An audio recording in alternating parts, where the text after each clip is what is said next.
Alhamdulillah wassalatu wassalam ala sayyidina rasulillah sayyidina Muhammadin ibni Abdullah wa ala alihi wa sahbihi wa man tabi'ahu wa wala la hawla wa la quwwata illa billah amma ba'du. Para hadirin, para jamaah rahimakumullah yang sama-sama kita hormati Al-Mukarram wal Muhtaram Ketua DKM kita Al-Mukarram Ustaz Ahmad Dasuki, dan juga segenap para jamaah kajian Sabtu subuh yang insyaallah kita semua dimuliakan Allah Subhanahu wa taala. Amin ya rabbal alamin. Kita melanjutkan pelajaran kita masih dalam bab tentang toharah. Dikatakan oleh Imam Al-Ghazali, wala tastanji illa bil yadil yusra, dan janganlah engkau beristinja atau cebok illa kecuali bil yadil yusra, dengan menggunakan tangan kiri ya. Jadi Allah kasih kita dua tangan, kanan dan kiri. Saya mau tanya, kanan sama kiri afdolan mana? Kanan sama kiri bagusan mana? PRT, kanan apa kiri? Saya potong tangan kiri mau? Kalau tangan bagusan kanan ya, terus saya potong tangan kiri, kira-kira mau nggak? Berarti tangan diciptakan oleh Allah dua pasang, ini masing-masing udah sangat bagus. Jadi nggak ada tuh yang muliaan kanan dari kiri. Kenapa? Masing-masing tangan punya fungsi masing. Sama kayak suami istri. Suami sama istri muliaan mana? Kata suami muliaan suami, Pak RT ya. Kata istri muliaan istri, begitu. Padahal enggak, yang namanya pasangan kayak kaki sama. Kaki kanan sama kiri, dua-duanya mulia. Dua-duanya punya tugas masing-masing. Makanya giliran yang cakep-cakep tuh biasanya pakai tangan apa? Kanan. Salaman pakai tangan kanan, makan pakai tangan, nerima amplop pakai. Biasanya nerima amplop pakai apa, Ustaz? Tapi kalau yang kiri ini juga mulia sama. Tanpa tangan kiri, tangan kanan nggak jadi mulia, hadirin, betul gak? Makanya kita para guru, ustadz, kiai jangan sombong sama jamaah. Kenapa? Tanpa adanya jamaah, kiai bukan kiai, hadirin. Ada kiai ceramah, menggelegar ceramahnya. Qala Rasulullah, qala Nabi sallallahu alaihi wasallam, jamaahnya kagak. Kata orang apa itu? Tuh kiai udah lama begitu. Dari kapan tuh kiai begitu? Katanya orang apa? Makanya guru nggak boleh sombong. Guru jadi guru karena ada murid. Kiai jadi kiai karena ada jamaah. Ya, jadi nggak boleh kita merasa lebih baik. Sama kayak tangan kanan ada fungsinya, tangan kiri juga ada fungsinya. Apa fungsinya tangan kiri? Nomor satu. Yang pertama adalah cebok. Jadi kalau kita pengen cebok pakai tangan apa? Kiri. Tuh. Yang kedua, ya, kalau kita pengen buang sampah, ngambil sampah pakai tangan kiri. Ini yang jarang nih orang kerja ini. Ya. Itu dikatakan dalam kitab Risalah Muawanah, kalau kita buang sampah kalau bisa pakai tangan kiri, Bu. Kenapa? Megang sampah. Ya tuh. Makanya kalau kita punya suami nggak sholat subuh, pegang pakai tangan kiri, Bu. Kenapa ini? Sampah. Semalam ada ceramah. Saya nyengir aja tuh, ada kiai bilang begini. Kalau yang namanya timun suri, tahu timun suri? Itu nongolnya kapan tuh? Bulan puasa. Ada orang yang kalau ke masjid nongolnya bulan puasa doang. Berarti dia sama juga ame timun. Ya, karena ada orang gitu ya Pak ya. Kalau jamaah Baitur Rahmah mah kagak, insya Allah ya. Nggak beda. Nah jadi kembali lagi hadirin tadi. Kalau Allah kasih kita tangan kiri, ini juga ada fungsinya. Ini juga bagus. Tapi bagusnya untuk segala macam ya, yang membersihkan tadi. Satu tadi buang sampah, tadi apa? Cebok. Yang kedua buang sampah. Di antara fungsinya ada lagi Pak nih, kemarin saya baca ada larangan. Ada yang nanya, Ustadz, emang benar kalau kita duduk sambil begini? Nih, saya contohin ya. Duduk begini. Ini duduk orang Yahudi katanya. Ya. Ada mungkin pernah lihat orang gitu ya, duduk begini itu. Katanya yang boleh begini Ustadz, pakai tangan kanan. Kalau pakai tangan kanan katanya bukan orang Yahudi. Sebentar saya bilang, saya cek dulu ya.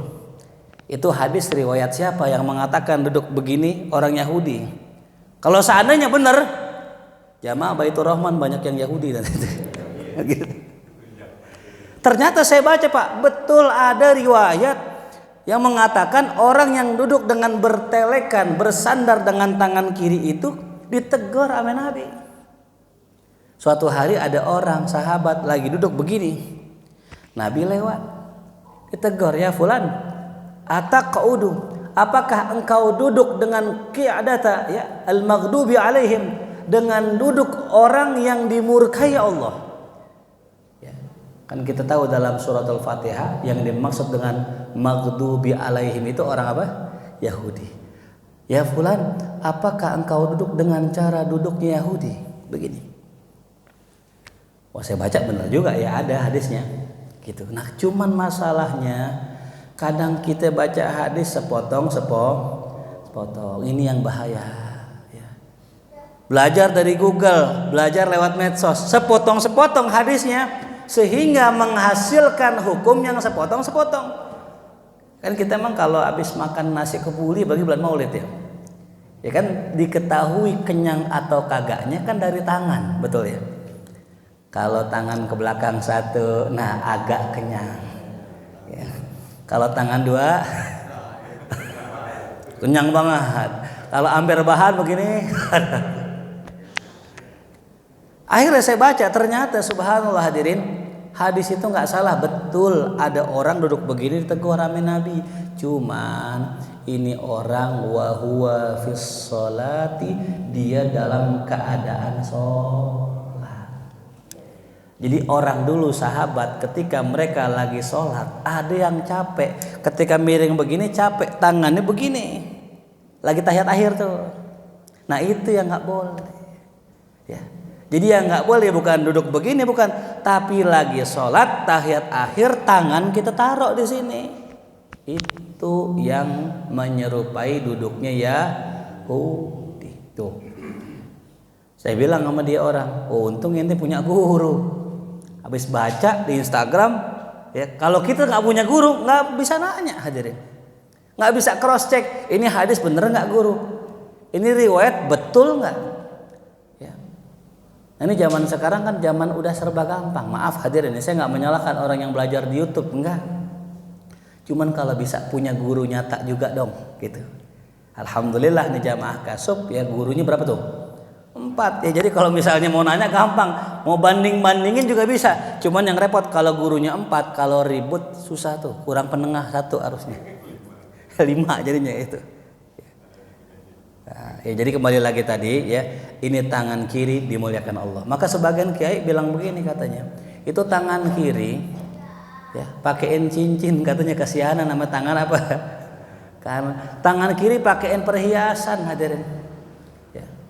Nah kebetulan saya hari ini pakai cincin unik hadirin. Ini cincin nggak ada matanya hadirin tuh itu. Kenapa saya pakai cincin nggak ada matanya? Ada yang tahu nggak? Biar pulang dibagi batu. Ustaz cincin gak ada matanya. Ya paham dah. Ini sunnah hadirin. Ini kalau kita pakai cincin, ini sunnahnya dalam kitab Syama'il Muhammadiyah, baginda Rasul kalau pakai cincin itu bagian matanya ditaruh dalam. Ya. termasuk sunnah. Kalau kita pakai cincin, bagian mata taruh dalam. Di antara hikmah kenapa ditaruh dalam, satu yang pertama, ya, menghindari kita ya sombong. Ya, orang kan kalau lagi zaman musim batu tuh, kalau punya batu, ya, dikasih lihat tuh, nih apa namanya, bacang, ya, apalagi yang mahal, virus. Ada itu yang katanya bikin kaya merah delima, bukan merah delima, merah cepean bikin kaya tuh. Nah ini pakai cincin begini hadirin, sunnah boleh dipakai seperti ini, dan begini ya adalah termasuk sunnah bagi Nabi Muhammad SAW. Boleh dipakai di kanan, boleh pakai di kiri. Nih kebetulan kalau saya senangnya di kanan ya, karena dapat ijazah dari guru-guru makainya di mana? Di kanan. Yang di kiri boleh silahkan. Baik, wala tastanji illa bil yadil yusra, jangan kau istinja kecuali dengan tangan kiri, bi an ta'khudal hajara bi yasarika alal kaifiyatil madhkurah. Yaitu dengan cara memegang yang namanya batu dengan tangan kiri. Ya. Jadi megang batu pakai tangan kiri. Ada yang nanya, Ustaz, kenapa sih kok ya istinja itu pakai dua, air ame batu? Kalau air aja katanya. Kalau batu aja, kenapa mesti digabung? Nah ini ya, kesempurnaan istinja itu ketika tangan kita nggak nyentuh kotoran. Ya, maaf kata ya, kita kan kalau makan Bu, biar kali pakai tangan kanan, tangan kiri kadang ikutan nggak? Ikutan. Walaupun tangan kanan kita pakai, tangan kiri kadang megang kerupuk, tangan kiri kadang megang gorengan. Tangan kanan megang sendok, tangan kiri megang ayam, kan begitu. Tetap tangan kiri dipakai buat makan. Hadirin coba bayangkan kalau seandainya kita ya, seandainya tangan kita nggak bersih, yang kiri juga sama. Ya. Maka ada anjuran yang paling bagus kalau kita istinja pakai batu. Nah ini apa alasan ulama? Kata ulama kalau kita istinja pakai batu, nanti tangan kita nggak menyentuh kotoran sama sekali. Tangan kita nggak menyentuh kotoran sama sekali. Tuh. Dibersihkan pakai batu. Setelah bersih ainun najasahnya, baru pakai air. Tapi kalau sekarang udah canggih Pak, udah ada teknologi. Ya kalau kita buang hajat, tinggal apa tuh? Tinggal puter. Dulu masih ada tembak-tembakan tuh ya. Sekarang tinggal puter, muncul sipulan, nyiram, persis nyiram di dubur kita, ya. Sehingga insya Allah ketika kita pakai itu nggak perlu kita itu nyentuh tangan ke dubur kita, bersih insya Allah tuh. Nah itu ya. Jadi kenapa alasannya itu pakai tangan kiri, ya, dan juga kenapa pakai batu agar tidak langsung mengenai tangan kita.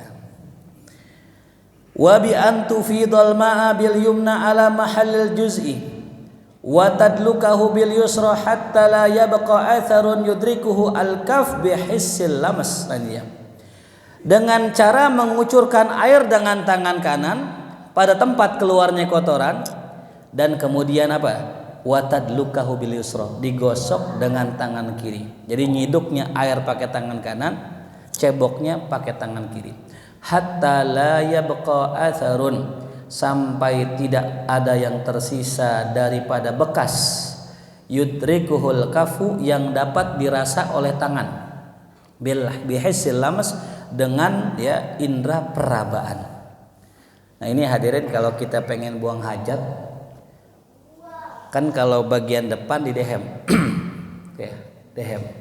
Nah kalau bagian belakang biar sempurna bersihnya itu dengan cara istirkha. Ya, ini ajarin anak-anak kita Bu. Istirkha itu apa? Dikendurkan, dilemesin. Jadi jangan ditegangin, dilemesin biar kebuka. Gitu. Nah, ketika kebuka kita basuh. Kalau kita kencengin begini, nutup dia. Gitu. Nah, itu cara kita istinja bagian dubur, itu beda tuh. Makanya kadang afwan ada orang ketika istinja bagian dubur dikencengin, nggak kena bagian dalamnya. Ya, kadang pas kita buka masih ada tuh tersisa kotoran. Nah itu yang menyebabkan kata baginda Nabi, orang kebanyakannya ya, inna amata adzabil qabri sesungguhnya kebanyakan azab kubur gara-gara masalah kencing, masalah istinja. Ya. Ini makanya kembali lagi tadi kita mesti perhatikan tuh.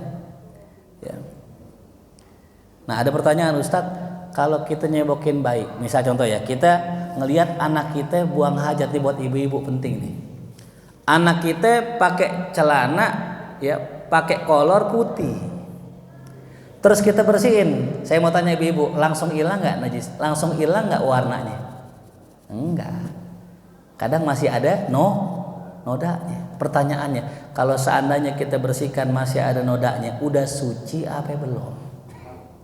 Ulama mengatakan harus ya tertinggal satu minimal. Contoh, ada warna, ada bau.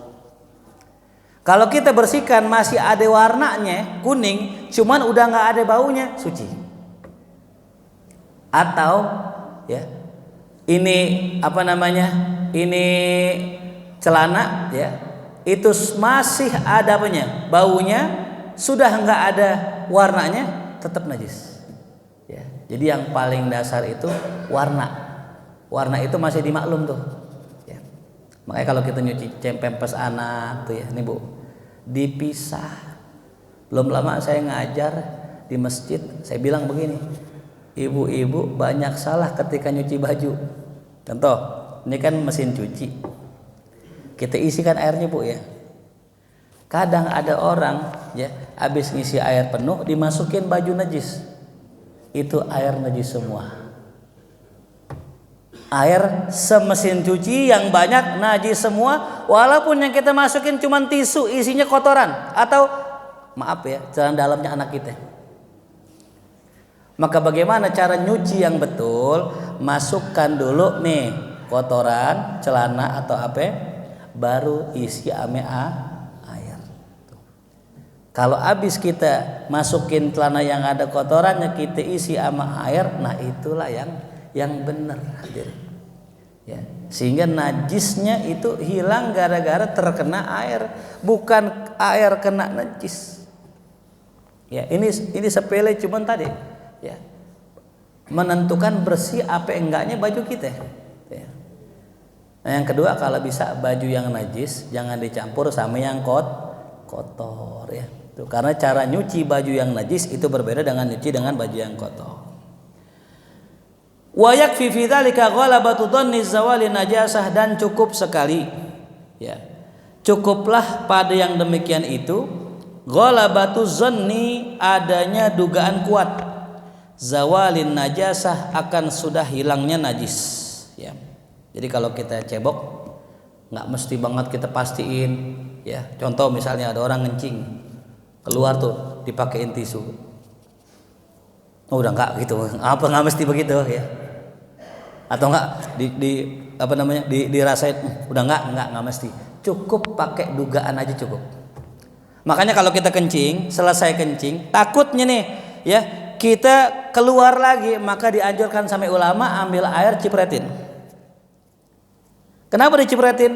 Biar kalau nanti kayak ada kencing keluar, kita bisa bilang, oh bukan, ini cipretan air gitu. Nah, wala yusannu hina idin, dan tidak disunnahkan ketika itu syammul yadi, mencium tangan, nggak usah. Habis cebok cium tangan, nggak usah. Kira-kira aja gitu. Nah, ini menghindari penyakit was.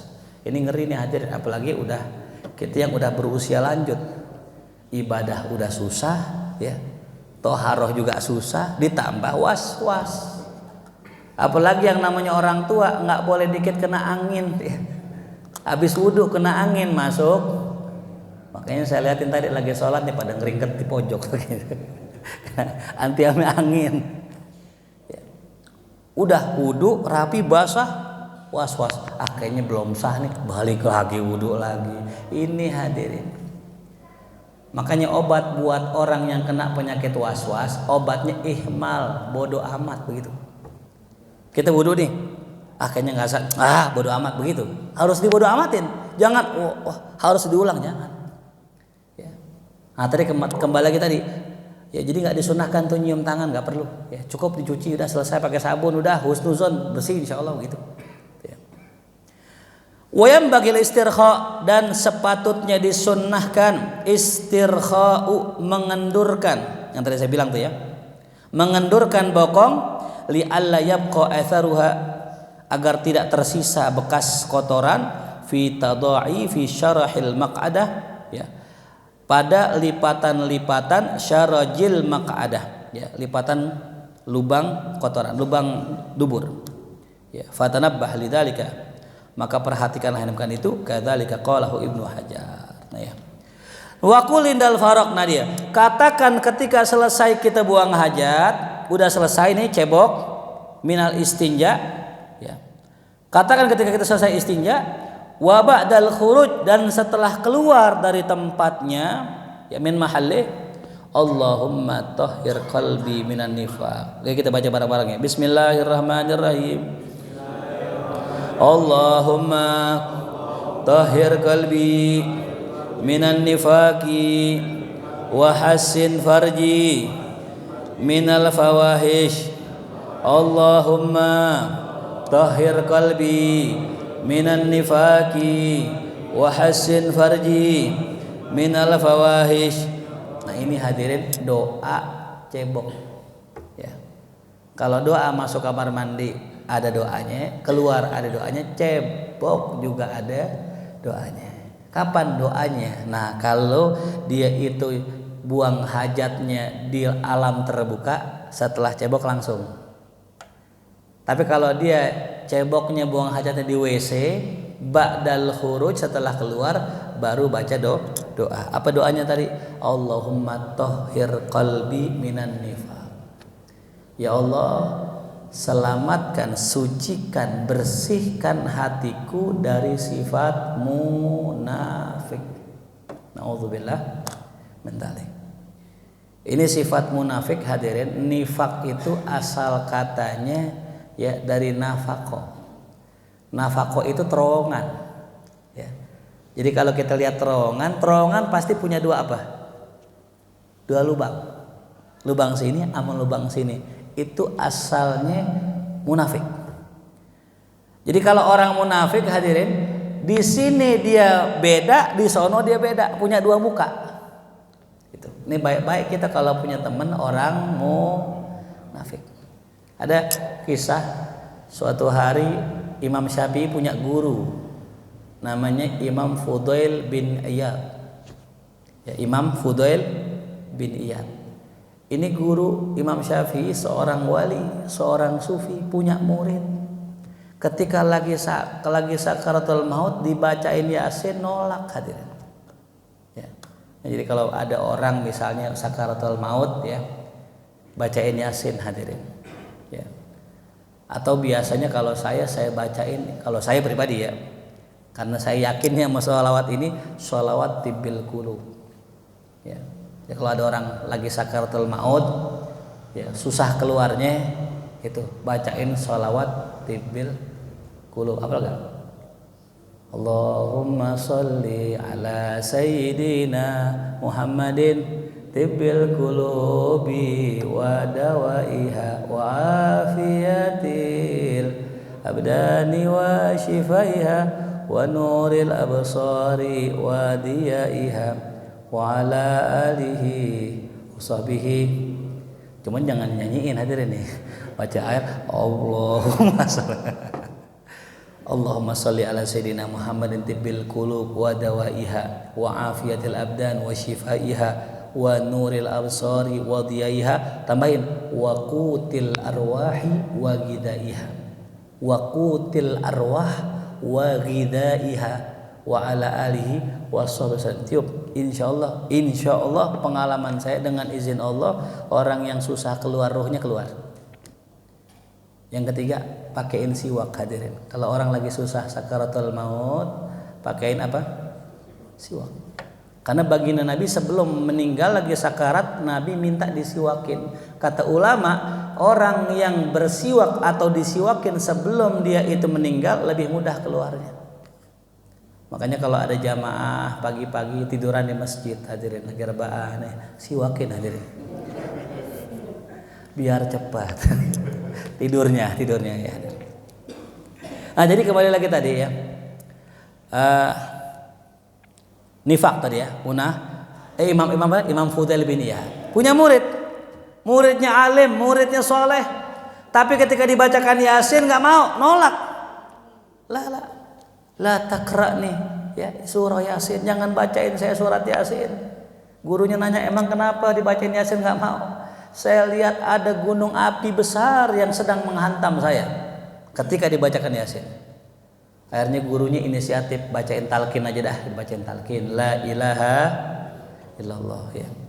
Ini Bu, dalam kitab fikih disebutkan kalau kita ada orang meninggal ya, ada orang sakarat, orang sakarat itu kan disunahkan baca apa tuh? Talqin. Tapi yang dianjurkan bukan anggota keluarga. Ya. Yang dianjurkan bukan anggota keluarga, tapi yang dianjurkan orang lain ya. Kenapa? Karena ketika orang keluarga yang baca ya, kadang bacanya kurang ikhlas karena sambil mikirin warisan. Pak baca Pak, yang cepet Pak. La ilah. Ada otaknya bagian gua depan tanah depan. Kosan depan tuh. Disunahkan buat orang lain. Nah, ketika dibacakan tahlil, maka orang tersebut murid Imam Fudail mengatakan, jangan bacakan tahlil karena saya sudah berlepas dari bacaan itu. Allah. Ini muridnya orang alim, orang pintar, orang soleh. Ya, tapi di akhir hayatnya berlepas dengan kalimat la ilaha, menunjukkan apa? Menunjukkan orang tersebut sudah na'udzubillah. Ya. Imam Fudail melihat muridnya meninggal dalam keadaan murtad, sedih hadirin. Kenapa sedih? Murid yang selama ini disayangin meninggal su'ul khatimah. Ya. 40 hari Imam Fudail sedih hadirin. Nangis di kamar ya, bertanya, ya Allah ini kenapa murid saya kok meninggalnya jelek banget su'ul khatimah. Lantas di hari ke-40 malamnya beliau bermimpi bertemu muridnya, ditanya sama gurunya, nah ini, wahai muridku, kenapa engkau kok di akhir hayat engkau nggak mengucapkan la ilaha illallah, kenapa engkau bisa seperti ini? Kata muridnya, wahai guru, saya ini betul ngaji dengan antum, tapi di belakang antum saya berbuat yang berbeda. Ini dia. Ini namanya apa ya? Munafik. Depan guru baik, depan guru benar, depan guru soleh, di belakang guru beda. Namanya apa? Munafik. Na'udzubillah. Di belakang antum, wahai guru, saya suka mengadu domba antar sesama. Kerjaannya orang yang mati murtad, kerjaannya tiap hari ngadu domba ya. Apa sih adu domba? Nih, adu domba hadirin yang simpel aja. Kita dengar orang ngomong ya, ngomong jelekin orang, kita sampein dengan jujur, itu namanya apa? Adu domba. Lah kan jujur Ustadz, kan bener, kan jujur, nggak bohong. Justru itu adu domba. Kalau kita nggak mau adu domba, dia jelekin orang, sampein yang cakep. Tadi lo dipuji sama fulan, dipuji, seneng nggak yang ini? Seneng. Ya. Kalau kita ngedengar ada orang ngejelekin orang, kita sampein. Semalam diomongin sama fulan, ngomongin apa? Lu katanya pamer mulu di status WA, ntar dikit-dikit pamer ini, pamer itu. Orang yang kita sampein ngomong lagi, bilangin sama tuh orang, dia juga pamer juga di Facebook, dia juga pamer juga di TikTok, tiap hari posting. Disampaikan lagi, itu namanya adu domba, walaupun dia nggak ada niat hadirin. Jadi adu domba itu bisa terjadi walaupun kagak ada nih, walaupun kalimatnya jujur. Ya, makanya kalau kita ngedengar ada orang ngejelekin orang, jangan disampaikan. Kalau mau nyampein, kalau manfaat sampaikan, tapi nggak usah nyebut namanya. Kemarin ada yang ngomongin ente, kenapa? Ente jadi imam lama banget. Ke belakang aki-aki semua itu. Siapa yang ngomong? Kita kan biasakan orang ya. Siapa yang ngomong? Udah dah, ada yang ngomong udah. Yang penting ane nyampein doang. Kata orang sini, kata jamaah Baitur Rahmah, ente jadi imam jangan lama-lama. Siapa yang ngomong? Gitu. Gua kasih duit nih. Udah, yang penting lu besok kalau jadi imam jangan lama. Nah, udah selesai, nggak usah dikasih tahu namanya siapa. Ya. Nah kalau kita kasih tahu namanya siapa, besok dicari itu orang. Selesai, istau wa tadi lu pakai sholat nih, jadi imam nih. Nah ini, pulang. Jamaah yang nggak pengen lama pulang. Disuruh pulang gitu.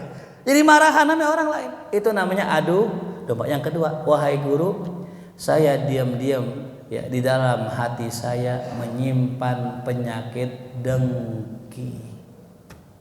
Ini penyakit dahsyat hadirin ya. Penyakit 3 yang paling dahsyat yang dihinggapi di hati manusia. Yang pertama riya, pengen dilihat orang. Yang kedua takabur, yang ketiga dengki. Ya. Apa dengki? Iri. Ya. Seneng lihat orang susah lihat orang senang. Ya. Kalau lagi kaya mah enak bu.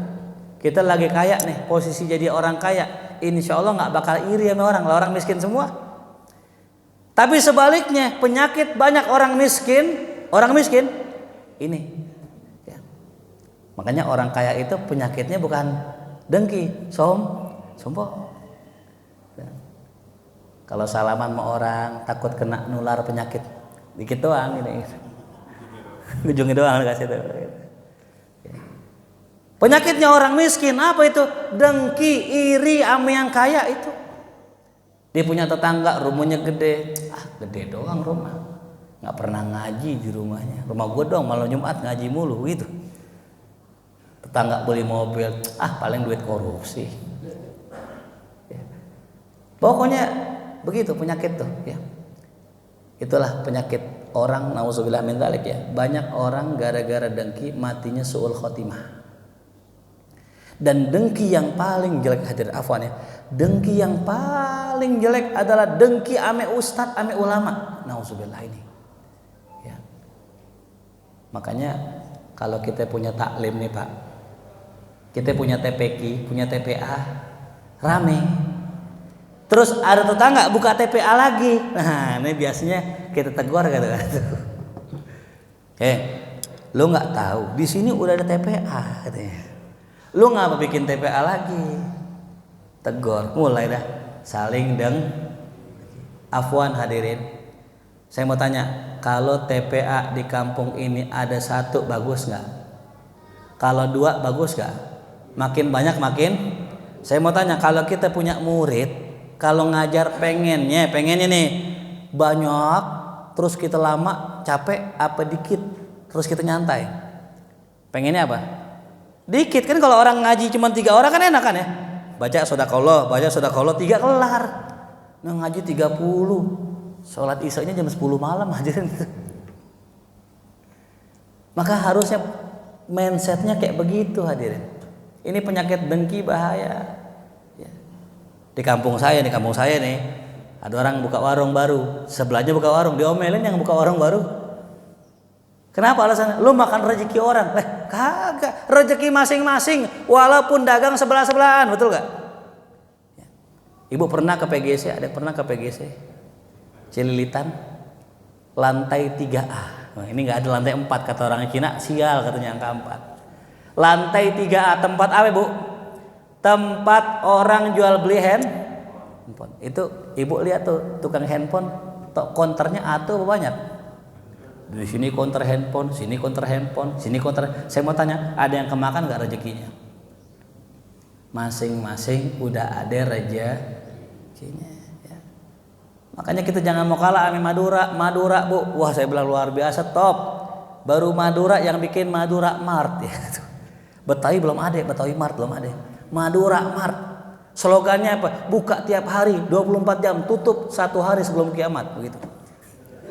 Kiamat buka setengah hari gitu. Allahu Akbar tuh. Madura tuh luar biasa. Itu Madura hadirin bikin bensin eceran, jualnya depan Pertamina hadirin. Jualnya depan. Sekarang saya mau tanya, Pertamina sama eceran mahalan mana? Eceran. Cuman karena yakin dengan rezeki Allah nggak ketuker, dibuka tuh. Ya. Ada gak yang beli kira-kira depan Pertamina jual eceran? Ada. Siapa yang beli? Orang buru-buru, bener gak? Orang buru, dia pengen ke kantor nih, udah telat, ngantri panjang banget SPBU, ngapain dia? Udah sini dah, kaca cuma 2.000, ya beli situ, laku gak Madura? Laku. Dengan keyakinannya dia yakin bahwa rezeki nggak bakal ketuker, hilang penyakit dengkinya tuh. Ya. Jadi nggak usah kita tanemin tuh. Ya, keyakinan-keyakinan yang salah, jadi kita ntar hasut sama orang, dengki sama orang, rezeki nggak ketuker. Begitupun amplop ceramah nggak ketuker juga amplop ceramah. Maaf kata ya maaf, kadang ustadz di satu kampung, ya penceramah, ternyata masjid ngundang penceramah luar katanya itu. Tersinggung nggak nih penceramah dalam nih? Orang luar lu pakai, gua nggak dipakai, gua kan penceramah juga, iri gak? Ini makanya kata guru saya nih, ini pesan dari guru saya, jangan jadi tukang ceramah, jangan nukangin. Ya. Saya hadirin walaupun sering ceramah, saya nggak berasa diri saya penceramah. Saya ngajar guru lekar selesai udah. Ya. Kenapa? Kalau saya merasa diri saya penceramah, saya di masjid terus orang ngundang penceramah lain, berpotensi adanya dengki. Pernah saya waktu saya ceramah hadirin, diundang ceramah, ada ustadz setempat, ditegur saya hadirin. Ya. Orang sini mah begitu, guru luar diundang, guru mari diberakin katanya begitu. Astagfirullahaladzim, na'udzubillah. Ya. Ini bahaya hadirin. Padahal kita yakin bahwasanya yang namanya rezeki nggak bakal ketuker. Ya. Ada khotib ketuker amplopnya sama muazin, ada. Kalau ada pun pasti ditukar lagi kan gitu ya. Nggak bakal ketuker tuh. Ya. Yang kedua tuh, dia gara-gara dengki mati sul khatimah. Yang ketiga hadirin yang paling parah. Kata nih murid Imam Fudail, saya ini ya ketika punya sakit saya konsul ke dokter. Kata dokter saya disuruh minum khamar. Minum khamar. Akhirnya saya minum khamar setiap hari, diam-diam di belakang guru saya. Gara-gara itu tercabut dia punya iman. 1, gara-gara tukang adu domba. 2, gara-gara dengki. 3, gara-gara diam-diam minum khamar di belakang gurunya. Ini namanya penyakit munafik. Makanya kalau kita cebok, selesai cebok sama ya. Kalau kita cebok bersihin najis, kita doa juga, ya Allah bersihin najis hati saya. Apa najis hati? Namanya munafik. Yang kedua, wahassin farji minal fawahish, dan sucikanlah ya kemaluanku dari zina. Ya. Ini ibu-ibu mungkin yang punya anak ya, kalau kita nyebokin anak kita bu sambil dibacain bu, ini ya Allahumma tahhir ya qalbaha kalau perempuan, kalau laki qalbahu. Ya, ini. Wa'lam ketahuilah anna takalluma ya walau bi ghairi dzikrin bi mujarradid dukhul fi mahalli qadhil hajah makruh. Ketahuilah bahwasanya ngobrol atau berbicara walau bi ghairi dzikrin mujarrad ya, walaupun meskipun selain zikir ya, bi mujarradid dukhul sekedar masuk saja di tempat buang hajat itu hukumnya makruh. Ya, ini sudah kita tahu lah ya. Hukum ngobrol di kamar mandi hukumnya apa? Makruh. Tapi boleh nggak kalau seandainya kita nyetel lagu atau nyetel ya ceramah gitu. Ini ada pertanyaan gitu. Boleh nggak nyetel ceramah di WC? Ya nggak boleh gitu. Maksud nyetel ceramah di WC. Boleh nggak nyetelnya di luar? Kita nggak dengernya di mana? Di dalam. Jawabannya boleh. Cuman ada cumannya. Kalau emang niatnya belajar jangan di situ gitu. Cuma kalau ditanya boleh nggak boleh gitu. Karena yang dimakruhkan tadi ngomong tanpa hajat. Kalau ada yang ngomong ada hajatnya boleh. Contoh ya kita lagi di kamar mandi hadirin, lagi mandi ya, air mati ya, kita diem aja di situ. Ya. Harusnya kita ngapain? Ngomong, bilangin, teriak, nggak apa-apa, nggak masalah. Karena ngomong di kamar mandi ada butuhnya, boleh. Apalagi lagi cebok, air mati, mau nyiram kagak ada Air didiem aja di situ sejam tuh ya. Makanya kebanyakan orang kena penyakit wasir, kena penyakit ambeien itu gara-gara apa? Satu, gara-gara sering kelamaan duduk di WC. Ya, orang kena penyakit ambeien. Yang kedua, faktornya bisa jadi melahirkan. Ibu-ibu yang lahirin Bu ya. Kadang-kadang keluar ambeien tuh. Yang ketiga, ini yang paling sering, terlalu keras ngeden. Ya. Makanya kita kalau buang air ya kalau emang kagak lagi butuh banget buang air jangan dibuang.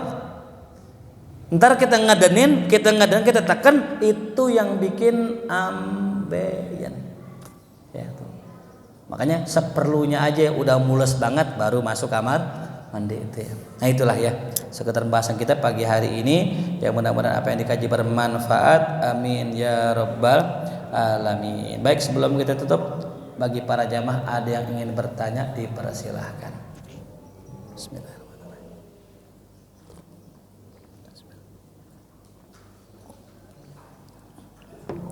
Baik, pada yang